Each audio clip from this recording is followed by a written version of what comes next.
আমাদের দেশের সবচেয়ে জনপ্রিয় কন্টেন্ট ক্রিয়েটর চিত্ত মিডিয়ার জুয়েল রানা ভাই এর উদ্দেশ্যে কিছু কথা বলছি। সেটা হচ্ছে যে ওনার কন্টেন্টগুলো সত্যি অসাধারণ, সত্যি চমৎকার। আমি নিজেও ওনার কন্টেন্টগুলো দেখি। ওনার উপস্থাপনা, ওনার বাচনভঙ্গি সব কিছু অসাধারণ। এটা আমার মনে হয় সবাই এক বাক্যে স্বীকার করে মানতে বাধ্য, স্বীকার করতে বাধ্য, এবং যার ফলশ্রুতিতে উনি দেশসেরা কন্টেন্ট ক্রিয়েটর হিসেবে স্বীকৃতি লাভ করেছেন ইতিমধ্যে।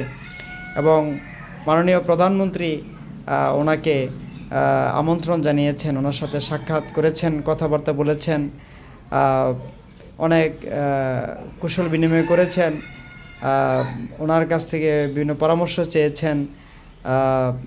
ওনার কোনো চাওয়া আছে কি না এই সমস্ত প্রধানমন্ত্রী জানতে চেয়েছেন। তো যাই হোক, উনি ওনার কন্টেন্ট ক্রিয়েশনের মাধ্যমে দেশের জন্য, দেশের মানুষের জন্য আরও অনেক গুরুত্বপূর্ণ ভূমিকা রাখুক। উনি ওনার পথ চলা আরও অনেক এগিয়ে যাক, পথ চলা আরও সহজ হোক, সুন্দর হোক। ওনার জন্য এই শুভকামনা করি।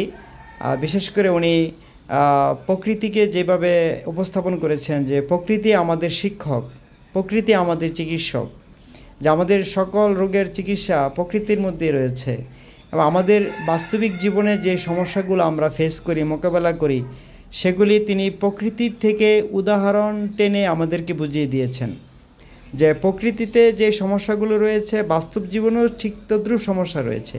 প্রকৃতি এবং বাস্তবতার মধ্যে যে সেতু বন্ধন তিনি সৃষ্টি করেছেন চমৎকারভাবে, সেটার জন্য তিনি আসলে অত্যন্ত প্রশংসার দাবিদার। জানি না আমার ভিডিওগুলো, আমার পোস্টগুলো ওনার শরণাপন্ন নজরে আসে কিনা আমি জানি না। আমার মতো একজন ক্ষুদ্র কন্টেন্ট ক্রিয়েটর ওনার দৃষ্টিগোচরে পড়েছে কি না আমি জানি না। যদি পড়ে থাকি তাহলে তো এটা আমার জন্য একটা বিশাল প্রাপ্তি। আমি ওনার যেরকম উত্তরোত্তর সমৃদ্ধি কামনা করছি, সফলতা কামনা করছি, পাশাপাশি আমিও যেন একজন সফল কন্টেন্ট ক্রিয়েশন হতে পারি। আমার কন্টেন্ট ক্রিয়েশনের মাধ্যমে যাতে আমি দেশ জাতির জন্য কাজ করতে পারি, দেশের বিভিন্ন সমস্যার সমাধানে অগ্রণী ভূমিকা রাখতে পারি, সেজন্য ওনার দোয়া এবং সাহায্য কামনা করছি।